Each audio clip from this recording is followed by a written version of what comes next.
Alright, what's going on, guys? This is MJ from Dynamic Render Labs. Welcome to my D5 After series, where we'll learn how to make our output even better after D5 render. Today's tutorial is about color grading, AI color grading. Check this render of mine. As you can see, it looks very, well, I want to say bad, but let's say raw. It's not necessarily bad. The issue is not with the quality. It's 4K, assets are generally good, except for this texture here, but that's not the point. What makes this render not good is actually the colors.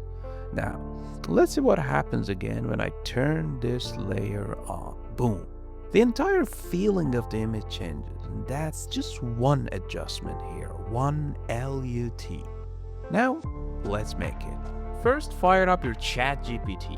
You need to use the latest model because making LUT is no joke. Sadly, at the time of recording this video, other AIs can't handle creating CUBE files. You snooze, you lose. Let's bring a render here. We can drop, but I love copy pasting, so I'm going to select the layer in Photoshop and press Ctrl A and Ctrl C to copy my image. And then I'm gonna press Ctrl V in ChatGPT to paste it here. As the image is uploading, I'm gonna copy and paste the prompt I have for this occasion. It's already in the description. It basically asks for analysis and an image generation prompt based on it. You can read it to see what it says, but that doesn't really matter. What's important is the place I put here for you to explain your vision. You know, the settings and the stuff you want to be added to your render. Here, right after the important stuff, which I said, I want time to be golden hour, I want there to be curtains and life behind windows. Make sure to add yours. So we're going to send the prompt, and now what you should do is wait for it to give you the prompt. It may get weird and try to create an image, but we don't want that. If it gives you image, edit the prompt and add do not create image before it. As you can see, after a while, start explaining what's wrong and writes the prompt. Read the upper part if you want, but we need this prompt, so I'm gonna copy it. I'm gonna edit the earlier prompt, remove what I said before, and paste the new prompt, and then press enter. So now it will generate an image for us. Here is the image generation.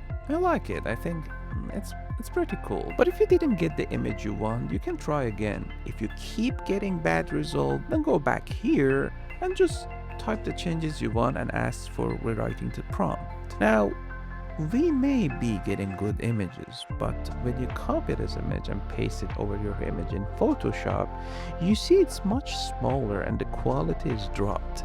This is not basically usable for professional work. Some may say it's AI slop. But we are not done yet. Copy and paste your main image to a new prompt, and copy and paste the image you like from the generations as well, and type I love the second image. Can you give me a high quality 65x65x65 LUT that makes the first image like the second image? Here GPT goes to work. This process can take about 10 to 15 minutes in real time, which at the end we will get a cube just like this one here. Let me delete this first. As you can see, the old LUT I got is already like the generated image we got now. And it has improved the mood and made the render look like the image. And here, after GPT worked for almost 15 min, it gave me a LUT and a preview. I check it here and it's good as well. So I download the LUT, and in Photoshop I add a lookup table adjustment layer and select the newly downloaded cube file. It looks cool. See what it was before and how is it now. If I check the LUT I got before this tutorial and compare it to what I got now, they're pretty similar, which actually shows how consistent the method is. But you know, personally I like the result I got before more. There's always a little bit of luck and personal preference involved. I've also included an advanced material-aware prompt in the description.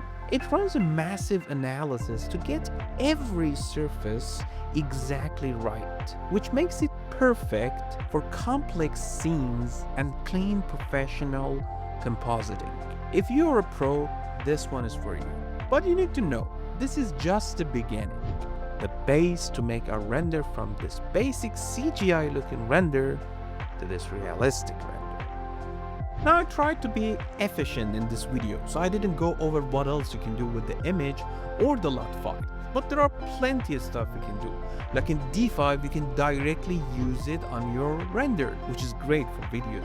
You can also use the image you got from ChatGPT for AI atmosphere match. And in D5 the calculation is different, but it's certainly interesting. And finally, you can use the image for AI style transfer and get this result, which can be useful in some workflows. So make sure to hit the like, ask any questions you have in the comments, and subscribe for more tutorials. See you in the next one.